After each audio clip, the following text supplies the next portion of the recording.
Welcome to Game, Set and Chat, where we're serving up tennis talk every week to help you improve your game. All right, Philip. Episode 1. Episode 1. Aspects of tennis. Okay. So, the idea here in our very first podcast, this is our first official one of Game, Set and Chat, so I'm very excited to be here. We've got the logo behind us. Crushed. Looks beautiful. Absolutely awesome. And we have a racket on the table, so we're official, you know. So the idea of this is... Wait, hold on. Oh yeah, add the tennis ball. There you go. There we What go. brand is it though? It's a very worn out Dunlop Grand Prix. It's been used a lot. We'll just say that we've been training hard. Yeah, there you go. So again, this is pro and schmo as we've tagged it, right? Two different tennis coaches with very different backgrounds. And the idea of episode 1 here is that we're going to talk through aspects of tennis. And what I mean by that is in my eyes, there's 4 different things to train when you're a tennis player. And I think so often tennis players neglect multiple of them, or they favor one over the other. And I think they leave a lot on the table for their own tennis game. So my view or my hope for this podcast is that we can enlighten some people to maybe explore other areas of their tennis to help them improve, or to maybe point them in the direction that is most appropriate for where they're at with their tennis journey. Yeah. So with that being said, we'll name them. Okay, so we've got our 4 aspects of tennis being technical, Okay. tactical, Got it. mental, Yeah. and physical. Okay. So immediately, Philip, what comes to your mind when I talk about those 4 aspects of tennis? Well, for me, 3-5 player, the 2 big ones are technical and tactical. So for me, especially, I focus a lot of my coaching on the technical and a little bit of tactical on doubles mainly. So thinking of players around our level, the rec level players, you can kind of fall into 2 camps with that, right? Like, especially with me, I work on technical a lot, but then you get into a match and maybe the tactical isn't there. Or players who focus only on tactical and they reach a certain level, but it limits them because they haven't focused on the technical aspects of the game. So once they get to a certain level, maybe they finally get bumped up to 4-0, and players over a different caliber and have more technically correct strokes, they sort of hit that ceiling. So And I see that's that. the 2 categories I think rec players kind of fall into. And I see that a lot, even at the higher levels too. Even at the top junior levels, it's if you leave something on the table with these various aspects, you're going to hit a point where you can only go so high with one of them if you Right. leave the other off the table. And I think that's the beauty of this way of thinking about it, is how they interlink. And Yeah. yes, there's prioritization for where you're at in your tennis journey. You say, for a beginner, you often focus more on the technical. And then when they go out to start playing matches, we kind of say, right, what are we trying to do out there? And that's the tactical aspect of it. But, realistically, so often we need a tactic in doubles. And if we haven't got the technical foundation to be able to execute on a tactic, Then it doesn't matter. then we're stuck, right? So we can talk to Betsy Lou all we want about lobbing Yeah. as being a good double strategy when, someone's pushing super tight in against the net and we want them to be pushed back.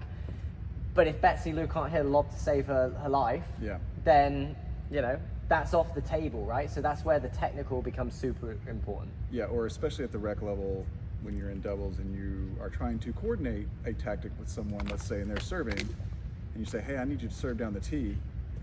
And they go, oh, well, I'm just trying to get it in. Pretty common. It's like, well, okay, so me being aggressive at net here is going to be difficult if you're not capable of even aiming. And that's not even, are you internally rotating the shoulder properly or whatever. It's like if you don't go out and practice your serve and actually aim, regardless of what your technique is, then your technical is holding your tactical back, because your partner at net can't be as aggressive as they want to be because you can't place the serve where it wants to go. And it helps to know this stuff, because when you're walking out there with a player and they do turn around to you and say, I'm just trying to hit that thing in the middle of the box, then you kind of have to say, okay, well, we're a little limited on what we can do today. And that's okay. And that's okay. That's okay. But knowing that we're there is going to help us be in a better headspace, which is where you start to introduce this idea of the mental side of the game. And so I think all these factors link so beautifully, and having our audiences listen to, okay, let me separate them and let me see one by one how they interlink. It's going to enable me to be able to produce more on the tennis court and work with maybe my doubles partner better as I'm going, okay, well, now I understand that I did that clinic tactically, but I need to go away and have a lesson with yourself and actually learn how to fundamentally do that skill so that tactics is in play. Yeah. And I think with the mental, I think talking about how they interlink, when it's funny because I've been starting to play some more singles, and it's a different game tactically, obviously, even though the strokes are the same. So, but I get into analysis paralysis because I look up and there's nobody there, and there's all sorts of green or blue to hit into, and I just go, I don't know where to go. Yep. Whereas since I've been playing so much doubles and working on doubles tactics, I feel very confident with the strokes that I have, the margins of the court, the extra 4 feet or a couple of feet on the doubles alleys, that I calm down mentally because I know exactly what I need to do tactically, and I know I've practiced the techniques to be able to hit those shots. Yep. But yet when I get on the singles court right now, it's still a bit wide open because I don't really have a clear picture of what to do tactically, and so that makes me more uncomfortable mentally. Yeah, and you're more likely to actually fail on the technical side of it. It's going to break down because now I'm tense 100%. and everything else. You know, there's a lot of players that we work with. I'll talk from a higher level standpoint when I work with the top college kids, and I know they can hit the shots. Yeah. Because they've done this 10,000 times. I mean, this isn't someone that's been playing for 6 months. I know they can hit the shots. And yet, their lack of mental doesn't allow their technical to shine through. So if I stood there with a ball and hand fed them, they would execute beautifully. But if they aren't comfortable in that environment and they haven't been in that environment enough, and then I put them in that situation, let's use the lob example like earlier, you know, someone's going to fail on a lob that's a routine skill when hand fed for this player. But if mentally they're worried about it, or perhaps they're worried about the net player. So there is an aspect there to where mental training can be really, really handy. I think for our audiences, especially well, I would say at all levels, really, having a good understanding of what is it that's actually letting me down here will enable them to then chase the type of training that's really going to benefit them. Let's paint a picture, okay? I love making up names. All right, Claudia, Sally, Ray, May. Okay, Claude for short. All right, Claude goes out to a clinic with Teddy, the coach. Teddy's a great coach. All right, Teddy's been working drop shots with Claude. Okay. Claude goes out to that tennis clinic and goes, "Oh gosh, I'm terrible at drop shots." So she's already mentally one step behind because she's thinking about how bad she is at drop shots rather than the fact that she's trying to work on a drop shot, right? You're not supposed to be good at a drop shot straight out the gate. So then she's spending the whole clinic worried about the fact that she's not good at drop shots. She's not really listening too well. Her technique on the shot therefore fails because she wasn't mentally in the right headspace to train it. By the end of the clinic, she's not half bad at drop shots because she's hit enough of them. And yet, at the end of the clinic, she has no idea tactically when to use it. So she goes out and goes to her husband, "Oh, I worked on drop shots today. Let me go and dominate drop shots." And then she walks out to the court the next day and actually has no understanding of how it all knits together. And I see that a lot with people playing. I think if they had a better understanding of how it knitted together, they would do a better job. And so one aspect of that would be to say, okay, well, you know, maybe Teddy didn't tell her that, but I think there's, you know, and this is where the interesting sort of, you know, learning to be a player, learning to be a coach, taking a bunch of lessons, you know, still, and then giving lessons. All of us are doing a bazillion things wrong, and the coach can see a bunch of it, but the one of the arts of coaching is to decide what's the most important thing to talk about right now. And so if in your example, Claude is struggling that day trying to learn, you know, starting to talk to her about when to use that drop shot is probably counterproductive, right? So it may have taken you the whole hour just to get her to, listen to you, to focus on the technique of hitting it. And then you can say, okay, well, next time maybe we'll talk about when we want to do that. And I think where we can help our listeners is if they take today and the breakdown of the different areas, and then when they're out on the court by themselves, they're able to understand, well, where am I actually struggling? Yeah. And that is, you find mental peace in that, because if I know I'm out there and let's say I work on the drop shot, and actually I go, I feel like I've got the technique down. Yeah. Why isn't it working today? Right. It might Being not be able technique, to- it might be when you tried to execute. Exactly. Being able to say, well, okay, let me go back to this Game Set and Chat podcast that I listened to, last Wednesday while I was cycling. You say, well, okay, let me go through these 4 aspects and let me try and identify which one is the main reason why this is struggling. Yeah. And often if we go back through that process, I think it will help our listeners to analyze their games better. Well, actually my technique isn't bad. I'm playing against a player that's really, really quick and I'm using it at the wrong time. Yeah. There's a tactical issue here. It's not a technical problem. Correct. So what I wanted to talk about real quick, because I think this is very, very common, is most people only focus on one. I think most players, if something's going wrong on a tennis court, they immediately have an instinct to blame technique. Or they immediately have an instinct to blame tactical aspects. Yeah. Well, my tactical knowledge isn't good enough. Or my technique isn't good enough. Right. I mean, as coaches, we hear that 24/7, right? Yeah, that's true. Whereas so often, I'll look at a situation and I'll be like, well, mentally, we need some work for you to be set up to be able to do this. Or I'll look at someone that immediately blames tactics and I'll say, well, your technique really isn't good enough to pull this off. We need to work the technique. So people not being so one-dimensional in their thinking is my aim for today's podcast, to be able to help people. Having people understand that there's multiple factors as to why it could go wrong, and you need to pinpoint which is going to be the biggest difference. And then also being able to differentiate when nothing went wrong. Yeah. Like maybe actually your technique was good and the tactic was good, and you picked the right shot and you hit a pretty good drop shot in this instance, and the other player just ran up there and beat you. Yeah. And to go, well, which is our classic, we like to say a lot when we coach, you're allowed to lose a bunch of points. In fact, we don't coach you to win every point. So, and just a reminder to our listeners there that 51% is all you need to win a tennis match. You can lose, you play 120 points, you can lose 59 of them. And so that's, I think, important to remember, is that sometimes you're just going to lose points, and there's nothing went wrong. You might have done everything right, and the opponent just wins.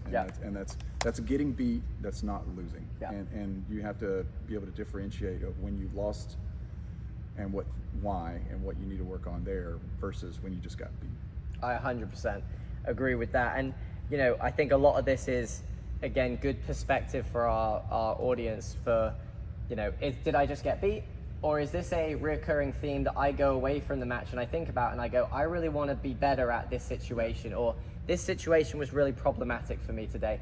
And then having the ability to go back to breaking it down to, okay, was it tactical? Was it technical? Was it mental? Or our last one, which we haven't even got to yet. Good grief, this is probably so common that I see when I coach, is the physical aspect of the game. We're playing a sport. It is very physical. And because we coach people of all ages, it's really important to know where you're at physically, because that plays a huge part with the other aspects of it. It does. And I think, like, at least for a lot of, again, players at my level, but then also my clients, I think it's a little bit over and underrated, in the sense that we're professionals, we're busy, we've got day jobs, we're trying to work out. Some of us, we just use tennis as our workout, which is fine too. So dedicating, time to go work on the physical aspect can be really difficult, because you still want to be able to come out and just play tennis and have fun, which is the main thing, I think. But I think also, on the flip side, I think sometimes people will assign themselves physical limitations to what they can and can't do, because maybe they don't quite understand yet proper biomechanics. And what I found is almost everyone I can teach to hit a quote unquote pro level forehand. Maybe not with the speed and the spin, but from the biomechanics side of how you actually move your body and how the racket actually reacts in your hand and on your arm. Unless you have some very, very serious medical issues, almost everybody can do it, because it's just learning how your body wants to move anyway.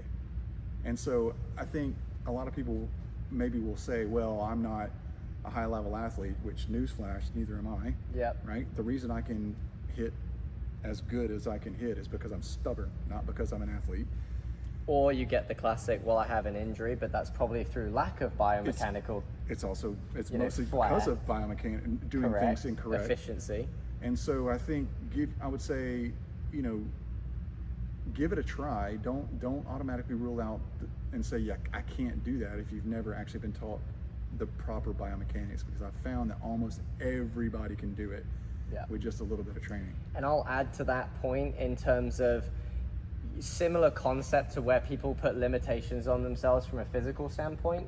So often on a tennis court, people forget that you're supposed to be working really, really hard. Yes, yeah.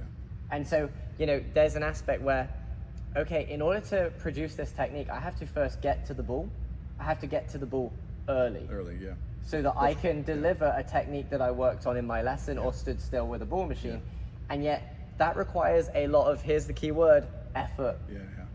And to be honest, if you're not out there really huffing and puffing, I question the level of effort that you're giving. And that's not, you have to be super duper fit and athletic, because it's the least athletic person in the world will be huffing and puffing if they're giving as much as they can give. And I think often people go out there, and it's different if you're out there for just a laugh and you're not trying to push yourself and get better. But if you really are trying to get better, there is a level of effort that is required. Yeah, and see, this is where, being able to play in that 40+ league and everything, and I know you coached a lot of us too, but this is where it's a different perspective from being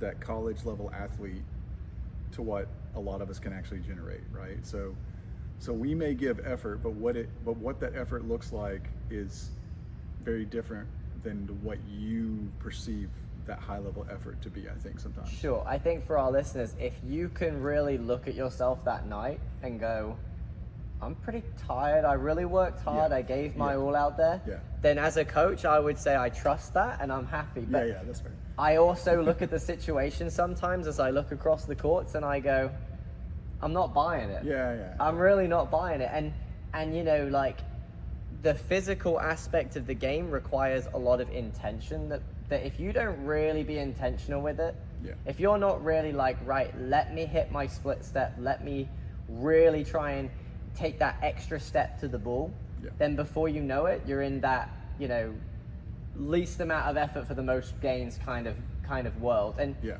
whereas we found players that are very effective at that.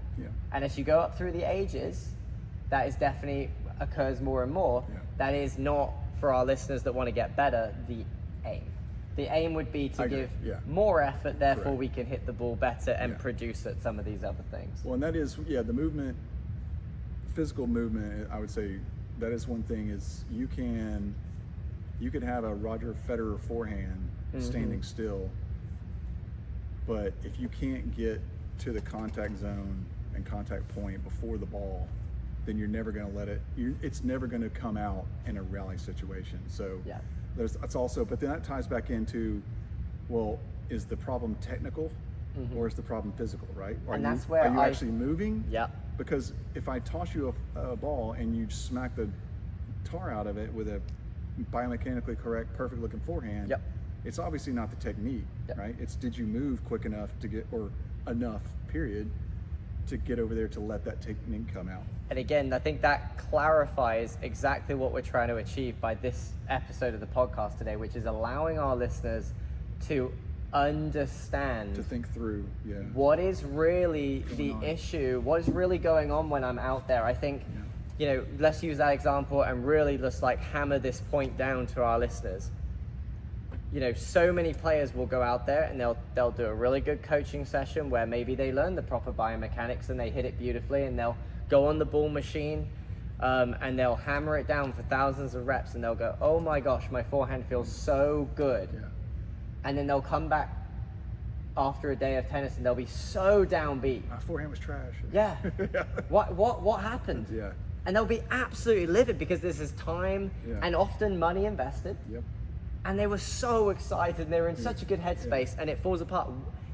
But giving our listeners the perspective, hang on a second, physically I wasn't able to get over there. Right. Or physically my opponent was hitting a ball that meant that I wasn't getting set up on it. Yeah. So then you have a different issue. It's not a technical issue. In fact, we would probably stand there and say, well, technically, you're really efficient. Yeah.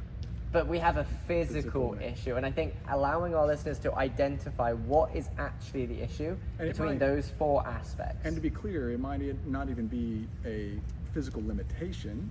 It may not be that you can't move fast enough. It might be that you're not anticipating and preparing quick enough, and so your preparation and your movement is not anticipatory. It's not moving ahead of the ball, so you may be moving with the ball, moving behind the ball, as it were. So it may just be as simple as doing some of the drills where we get you to anticipate and prepare and are active with your watching the ball rather than reactive. I think no matter who your coach is, or no matter how you improve your game, or even if you're someone that's a solo, self-taught type player, being able to look at these four aspects, let's go back through them again. We have tactical, right? What am I trying to do out here? Yeah. What does this mean? What does that mean? How do I combat this with that? We have technical. What's the biomechanics? How do I achieve this skill? How do I actually swing the racket properly? Forget about the sport of tennis and the white lines for a sec. How am I supposed to be moving my body to move the racket to hit the ball? Correct. To execute blank skill. Yeah. We have mental. Where is my headspace actually supposed to be at? You know, they always say tennis is between the ears. Well, what does that actually mean? It's teaching yourself to know what to focus on, what to think about, whether it's in the middle of points where we don't want you thinking about really anything other than the ball because you've already prepped in your mind everything you need, or whether it's between points, knowing how to analyze a point, how to move on to the next point, how to manage your emotions, whether it's change of ends and being able to analyze the court at change of ends and speak to a partner. There's a huge world of mental tennis. I'm sure we'll do a podcast on it at some point. And then physical, right? Actually moving our body through space and time in an efficient way, you know, with effort to be able to get ahead and cover the court as best as we can for whatever age and level we are. And so with our listeners, if they're able to identify one, they'll be able to self-teach better. They'll be able to give themselves better perspective of what is actually going wrong here, and maybe give themselves some grace in some capacity. But also, when working with a coach, you know, after listening to this podcast, you might be able to go up to your coach and actually describe what happened. And allow them to help you. Hey, I was having an issue with the tactical side of the game. I didn't know where to hit my forehand. Exactly. And so instead of, hey, I lost this match because my forehand was trash. Okay. We don't really know where to go with that, and then we spend 20 minutes deciphering that. It's in the lesson until we, you know, problem solve. But if people had a clearer perspective, they'd be able to get more done with their tennis. Yeah, absolutely. So I hope we help people there. Who knows, right? We'll find out in the aftermath. Philip, I have a trivia question for you. This is a little gimmicky, but my vision is to have a little competition with me and Philip as to, over the course of this season of podcasts, who can get the most trivia questions right. And I'm curious to know if you know the answer to this, okay? So with the French Open coming up in a couple weeks' time, got me thinking about the Grand Slams. We've got our waters right here. Philip, my question to you for this week, what are the water sponsors for the 4 Grand Slams? And I knew that would be a little bit of an interesting one. Maybe our audiences know. If you know, then write in. We're going to have social media pop up this week. I'd love to hear everyone's answers. Obviously, Philip's going to give it his go, and I will tell you the answer in just a minute here. But, really just pause the podcast for a second and test yourself. What are the water sponsors, in my British accent, for the 4 Grand Slams? And I can give you a clue if you want. I can give you a hint. So I know Perrier is one of them. Okay, do you know which one? I'll give it to you. It's got to be the French. Uh-uh. No, it's Wimbledon. Uh-uh. No. So you've got the Australian Open there. Okay, Perrier, Australian Open, believe it or not. Okay. I know what you mean. You feel like it would be French. French, yeah. I will check my notes real quick, but I was surprised at that too. Let's have a little look here. The rest of them We have Australian Open there. Yeah, okay. All right, well, that one surprised me. I would have sure been Okay. French. But yeah, I'll give you a hint okay. that you're only looking for 2 more because one water company sponsors 2 different slams. One does Wimbledon and French Open. So you're looking for that one, and then you're looking for the US. It's one of those things where as soon as you go and watch, you're gonna be like, Yeah, duh. it's like on the net post. Can you vision it? Yeah. So much, but it's not something that ever sticks in your head of like. I told Philip earlier. I said I've got a great question for you. It's one of those that's annoying. No, I can't think of. Okay, you're gonna kick yourself. All right. So Wimbledon and French Open is Evian. Okay. Okay. Yeah. Now I can see the bottles. Yeah. Yep. All right. And then US Open was kind of a quirky one when I was looking online, but it's Smart Water. Oh. Okay. And it's a Coca-Cola product. Yeah, so that there makes you sense. go. So yeah. So I don't know if our listeners would have got that either, but tune into the French Open and you might see the logos. Perrier French Open. Why do I have it in my notes for Australian? I mean, I assume my notes and research is correct, but maybe I'm wrong. I mean, maybe that was I'm kind wrong. of a guess. It was almost just like French. Perrier does sound French. Maybe I'm wrong. But maybe it's not. If I'm wrong, people will just write in and tell me I'm They'll tell you, yeah, that's fine. I'm used to hearing What am I it. saying? So with that being said, that is our first podcast complete, our first official episode in a casual setting to try and help people to develop their tennis. We went over the 4 aspects of tennis and just encouraging our listeners to really identify which aspect do you need to work on right now and how are they related with each other, because they're all entwined. We need a little bit of everything. That's correct. Preview for our next podcast. Okay. For our listeners, we're going to go through equipment next week. Ooh. So our equipment podcast is Time for the hot takes. yeah, exactly. I'm thinking about titling it "All the Gear, No Idea." So that's probably going to be the title for our next podcast. Because I went through all of that as I was learning.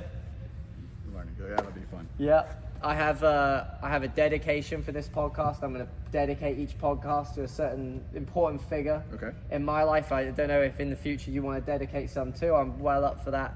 But this podcast will be dedicated to a coach and mentor and friend of Matt Rogers, who was the first person to believe to be in England. Okay. And the real reason why I'm here right now, a young tennis player who just went to the courts every day and watched. He introduced a Ruby Award, which gave me free coaching at the club to join in with the groups, which, he made a whole spiel of it and wrote it into the newspapers, and at the time I thought I was the most gifted kid in the world. So there you go. Matt, appreciate it, mate. I wouldn't be here without you. And I wore my Arthur Ashe t-shirt today, look.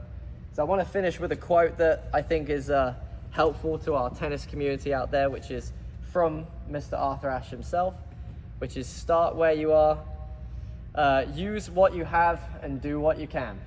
And when you put it like that, I love it. It really is simple, huh? It's really that simple. So there you go. We'll see you next time. All right. Thanks for listening to Game, Set, and Chat. If you enjoyed hanging out with us, make sure to like and subscribe so you don't miss the next one.